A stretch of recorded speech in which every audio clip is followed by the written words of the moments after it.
Gina, are you there yet? Yes, I'm here. Okay, great. Please tell the audience who you are so that they understand what we're talking about here.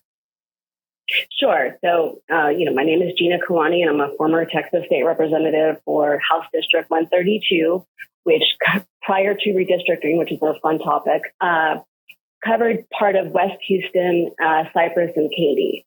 And I won my seat in 2018 by 113 votes out of over 67,000 cast. That right there, to all the listeners, should know, go vote. Exactly. Your vote matters so much.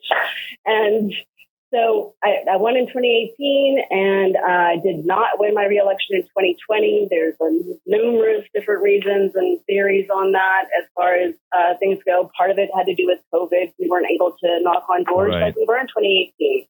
And so it's just, it's unfortunate, but I'm still trying to use my voice to help educate others. That's why I created the podcast, Politically Fit. Tell us about your podcast. Tell us about your podcast and how people can get to it. Because I tell you what, a lawyer turned me on to your TikTok that I imagine you cross-post your podcast as well.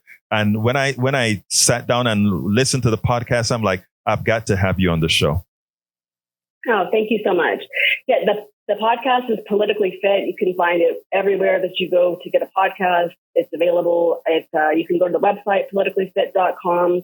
And so basically, I go through different, because right now I'm talking specifically about this election and these fines, because I think it's so important that we talk about it, because there's so much misinformation that's happening. But I also talk about different things that they don't teach in school because they don't want you to know how to be civically engaged. They want you to be head in the sand. They want everyone to think, oh, it doesn't matter, like my voice doesn't matter, or people are feeling, I don't care about politics because, I just don't care. And I hear a lot of people say that to me. And I say, well, you know what? Every single day politics cares about you. Exactly. From the moment that you get out of bed.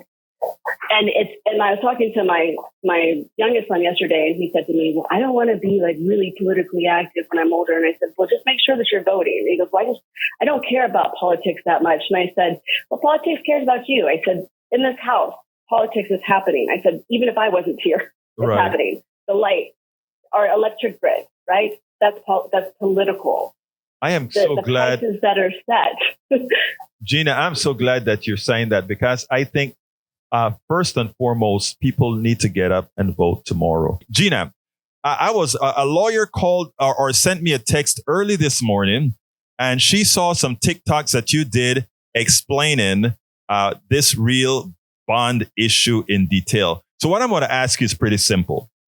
What we see the news media calling out as crimes created by judges that release these potential criminals on the street. Is that real or is that not real? No, it's not real. And the messages that they're sending out, there's several different ones.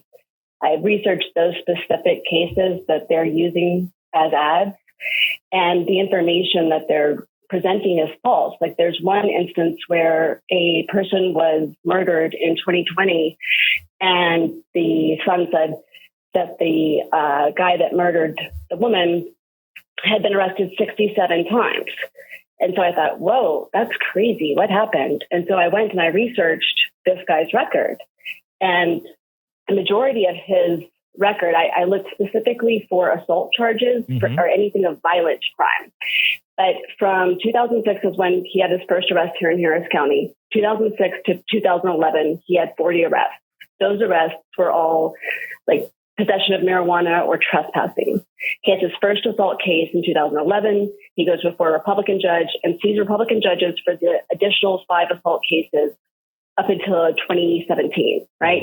And each time that he goes before a Republican judge, they issue bail because that is in his constitutional right. There are only 4 reasons why you can't be issued bail, or you can't be held in jail for longer than 90 days. That's just in the Constitution. Right. That has nothing to do with a Republican judge or a Democrat judge. But for this particular individual, the last charge that he was charged with was he was allegedly stealing some Oreos and some Doritos. And when he was arrested for this alleged theft, of food, the arresting officer said that he was assaulted. Now, that case was dismissed, but while it was still going on, the Democratic judge issued him bail as per his constitution right? Mm-hmm. And then the Democratic judge said, let's get this guy some help because he had some mental health needs that were not being addressed. So he was sent to the Harris County Psychiatric Facility for 90 days. They held him for like another 6 months. And then because COVID hit, this facility sent them to this Hope Assisted Living Facility. Mm-hmm. And because it's assisted, he was able to go about on his own volition, right? And that's when he got out and the tragedy occurred. But it has nothing to do with a Democratic judge or a Republican judge. It has to do with our Constitution. And these messages that are going out are, they're false. And they're creating this sense of urgency, like, oh, I don't want to, violent crime. I don't want this to happen. But that's not what's happening. There's another one that I just saw. These are even more heart-stricken, I think, because it's a child. And there's a child, a little girl, and it says, vote for Republican judges, be my voice. And so I looked this one up, right? And so this one is an instance where there was a man that was going to the ATM machine and he was robbed at gunpoint. After the robber takes off, the individual that was robbed gets out of the car and charges after him with his own gun and starts shooting at him. And the robber turns around, shoots one shot, and then takes off. And as the victim of the robbery continues to shoot, there is an innocent bystander family that's just driving down the road, and the little girl is shot from the guy that was just robbed, right? And so this individual was charged with the second-degree assault and, bodily injury. But he went before and he got a $100,000 bond. He had no previous violent crimes, right? Committed. Mm-hmm. So he gets out on bond, and then he goes before the grand jury. Mm-hmm. The grand jury does not indict him. They issued a no bill. They said he was acting in self-defense. So that, again, has nothing to do with a Democratic judge. But not only that, the person who shot the kid was actually somebody not committed a crime, but trying to shoot the criminal, correct? Right, correct. So, and we have... Go ahead, Gina, I'm sorry. Sorry. Well, we just passed open carry. So legally, this guy can just walk around anywhere with, his gun and shoot whatever. And so I think if we didn't have open carry, then perhaps that grand jury might have not had that ruling. They might have said, no, this isn't self-defense. You can't just go shooting out in public after people. This isn't the Wild West. We're in 2022, But our state legislature, which is Republican majority, decided that we should have the Wild West here in Texas. What is interesting, Gina, is, and I think this is very important, what you brought out here. It's the open carry laws. It's the laws that says anybody 18 years or older can just go get a gun if they supposedly don't have a record or whatever. So, if we really wanted to start assigning blame, we can say if you have more guns, more people going to feel a necessity to use it. Here is this guy think he's a good Samaritan. So a robber gets off and he doesn't have any training. So he goes ahead and he starts shooting at the robber. He misses. He kills an innocent kid. And then we have those politicians making commercials about, hey, look at what the Democratic judge did, which wasn't true. And, right. And the worst part about all of this, Gina, is that we have a derelict media that has allowed these ads to go unchallenged over and over and over again. What the hell is the reason for having a media, the fourth estate, if they're not going to make our people more aware, make our people more knowledgeable? Don't you agree? Oh, I totally agree. That goes back to the 90s where we took away the Truth in Media Act, Right. And that was where we were able to say, no, you can't just say whatever. But then we took that away. So you've got the Fox, in quote, news that just spears out, misinformation. But then the owners of Fox have also bought other media stations. And so now it's just trickling on over and no one is giving the real information. But even that, Gina, I think you're being very kind to even our local stations, right? Because my thing is, this is a big deal. I mean, this is a big deal. This changes policies. I mean, we're talking about folks that can actually, and I'm not talking about the judges here. I'm talking about the politicians. We have a big election coming out tomorrow, and anybody going to the polls tomorrow, they may feel that this other party is better on crime, but that is almost like saying I commit a murder. And then I go ahead and say, hey, we shouldn't be committing murders. So since I am the one who committed this murder, I'll take control of the government. Now, so murders wouldn't be committed anyway, but there's no real way to deal with that. How can we have a media, or rather, not how, we have a media that doesn't keep the people informed? And you went ahead and with your page, with your TikToks, with your information, you've done so much more than a paid media. Why is that? Probably because I care. But I mean, you're right, and it's unfortunate, but I think it has to do with any time that we question something that doesn't make sense. It comes down to a 5-letter word, and it's money. You know, the same reason why the current Harris County judge race, and I mean the county judge of the commissioner's court, right, which is the executive level position, why this has been such a heated race, and they're talking about crime as well, is because of money. Because the county gets to award tons and tons of contracts to anybody that's going to build a road, they're going to build a building, any county service, all of that is money. It's $1 billion budget. And so you've got this other woman that's running against Judge Hidalgo and saying all these like horrible things about Judge Hidalgo because she's being backed by over $5 million. I'm sorry, Gina. You know, I believe, you know, I'm as an activist journalist here, I have to be correct now. You heard, you're a few days behind. Her last report said $8.3 million, of which $3.7 million was raised in 1 month, last month. Wow. So, yeah. I mean, and like I asked our audience last week, I said, who does she owe her alliance to? Who do she own her allegiance to? If you've gotten $8.3 million from 4 or 5 different people, including Mattress Max, who gave her $600,000. He and his wife gave her $600,000. A couple of right-wing nationalist groups gave her $100,000 each. What is all of that about? Well, I know part of it, some of the builders, like Weekly Homes was one of the big donors also. You know, when they create these different buildings and infrastructure, they're going to want to go against some of the codes. Exactly. They don't want to have these strict codes. And so if you have individuals that give a ton of money to someone that gets to award contracts, but then also say, you know what, we don't need that code. It's okay. It's all right if the building will crush in another Harvey. That's all right. We'll just go ahead and build it anyways.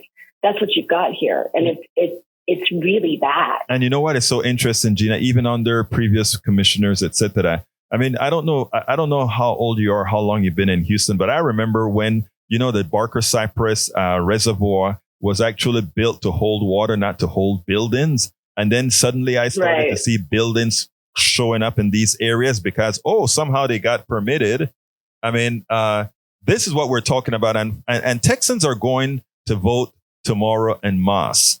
And these are things that they don't quite know because, like I talk about, the dereliction of our mainstream media. That's why we have a KPFT Politics Done Right, etc., so that we can make others aware of what's really going on and not a purchased mainstream media that doesn't give you any real news. You follow?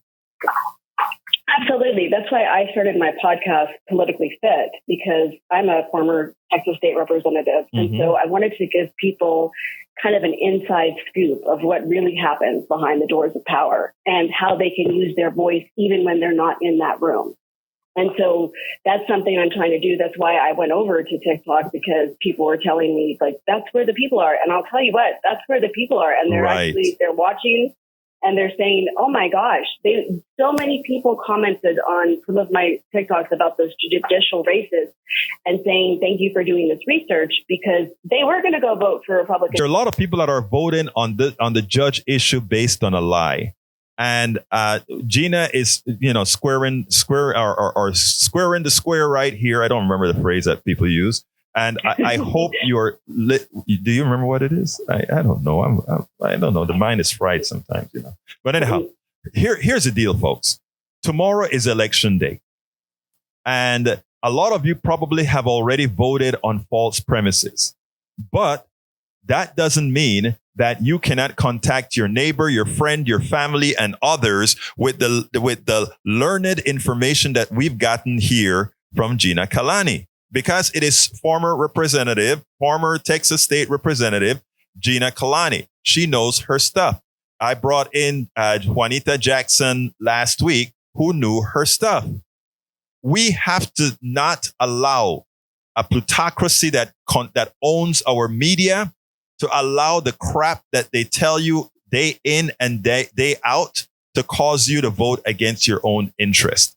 And if you are voting for any politician that have lied to you as they are trying to get elected, especially a judge, if that judge is lying to get on the bench, that judge will lie to stay on the bench, and that judge will not give justice for the individual, but justice for what the mob they've created wants. Gina.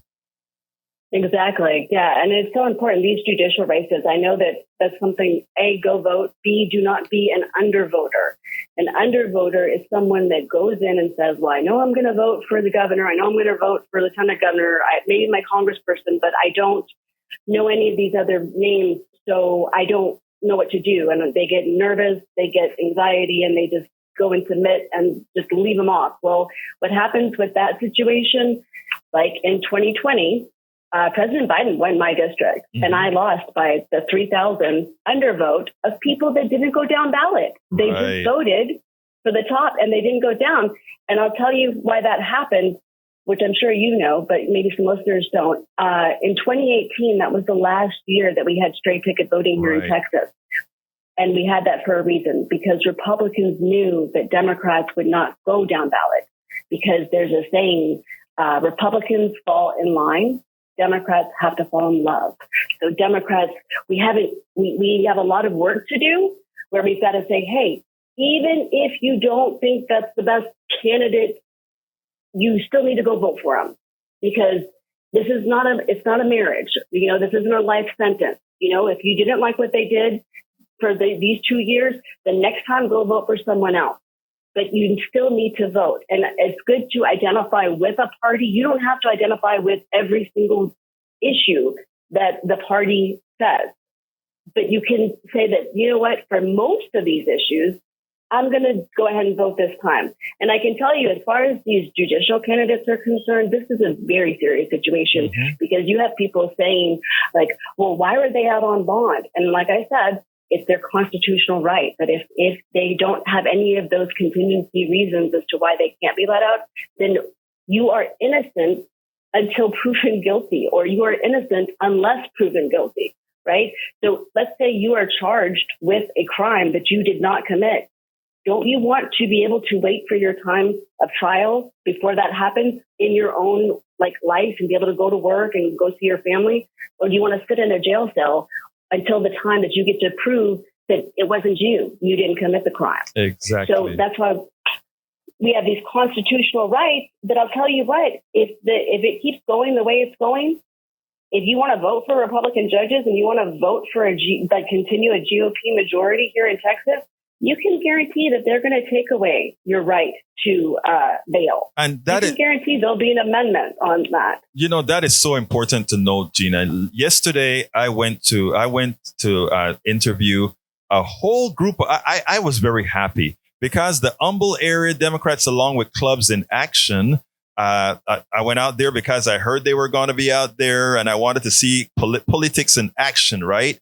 And it was amazing to see that many people a few days before an election out there block walking, because they understood. And I did individual interviews with these folks. And you had a woman and her 18-year-old daughter, first time voting. And what she said immediately was, you know what? We have to go vote, because democracy is on the line. This 18-year-old saying this, right? And she's like, I want to have rights to my own body. I don't want some man telling me what to do. And as such, I know who I cannot vote for, and I know who I must vote for. And, for those, there are a lot of people that are apathetic right now. They're staying home because they said, we didn't get all the things we want. Well, if you understand politics, you realize that you can't get it because there's always obstructionists, not only on one side, but many a times on both sides. The thing about it is we have to take the power away from them. After we're done speaking here, I have an entire other narrative to explain to folks about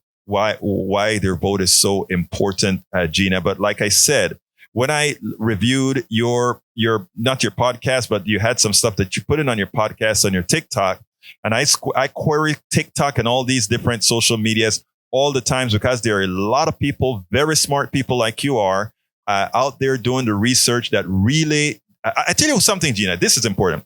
I am a member of a group called the Coffee Party, and it's not the opposite of the Tea Party. What it is it's an inclusive organization that wants people of all political persuasions to work together. And we finally decided to create a project called Be the Media. And the reason we created that project is for exactly why you did what you did. We have a derelict media that is not putting out the information to have people vote their interest, to have people vote as they should. Go ahead, Gina. Yeah, absolutely. I mean, and it's so important because I think the reality is that people, they are apathetic. They believe what's told because, you're going to believe if it's in print because they question like, well, they can't say it if it isn't true. It's like, of course they can say it. They can say whatever they want. Mm-hmm. And it's like, in order to get it to be taken down or whatever, I can give you an example. In 2020, they ran a political ad against me, and it was like a really scary ad, and it was like dark and like Gina Calanni and just really bad stuff, right? Mm-hmm. And they had said something about me that was just completely untrue. Mm-hmm. And I had to figure out why they had said this. And I looked it up and I figured it out. And then once I knew what it was, because they had to put like, oh, it's this on their media disclaimer, then we filed a cease and desist and we were able to get that taken down. However, it was already out there, right? Yeah. So, and I had to get a lawyer to do this.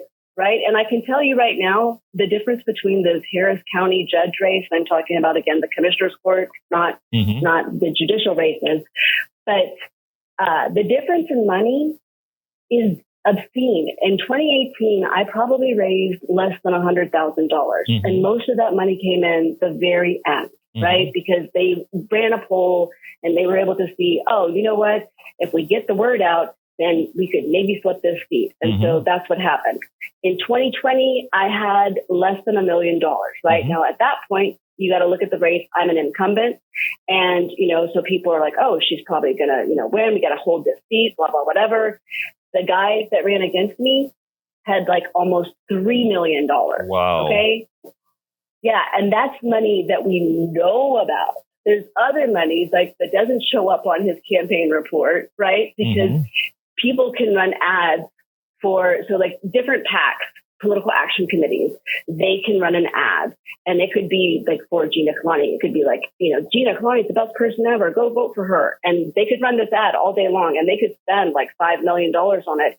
And I wouldn't have to put it on my campaign finance report because I don't know about it. Exactly. They're just doing it on their own. Right. So, and that's what happens. I mean, this is such an important race. And I really want to encourage all of your listeners to make a phone call today to 10 different people and ask them to go vote if they know that they haven't. There's so many people that are like, I don't know. I talked to my coworkers up here and I'm just like, what? You haven't voted yet? Like, no, I'm going to go vote tomorrow.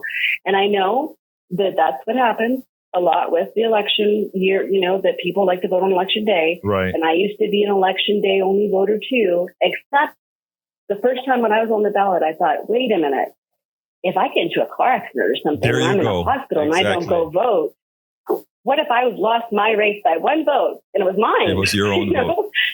Well, look, let me go ahead.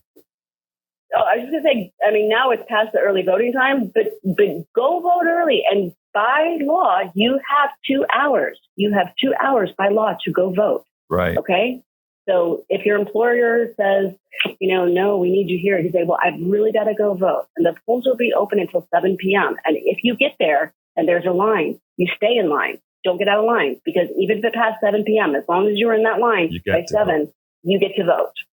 Gina Calanni, former state representative, Texas state representative. Thank you so kindly for calling in. Thank you so kindly for being a part of Politics Done Right. Thank you so much. I really appreciate it. And I'll go vote.